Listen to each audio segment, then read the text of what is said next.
আমাদের বর্তমান সমাজের কর্মকাণ্ড এমন, ভাবসাব এমন, করোনা নামক গজব দিল আল্লাহ।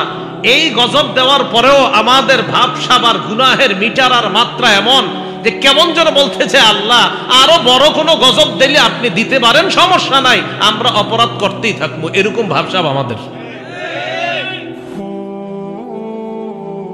না হয় করোনার যখন ছিল আমি মনে করছি করোনার পরে মানুষ মনে হয় অন্তত গুনাহ করতে 10 বার ভাববে।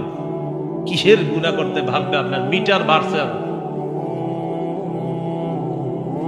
আদ সম্প্রদায় কয় আল্লাহ যে আযাব দিবে, বলো দিতে, বলো আনতে, বলো, অপেক্ষা আছে। হুদ নবী তাদেরকে জবাব দিলেন, আহা ক্বালা ক্বাদ ওয়াকা আলাইকুম মির রাব্বিকুম রিজসুন ওয়া গাদাব, তোমাদের উপর তো আযাব অলরেডি ফায়সালা হয়ে গিয়েছে, নাউজুবিল্লাহ।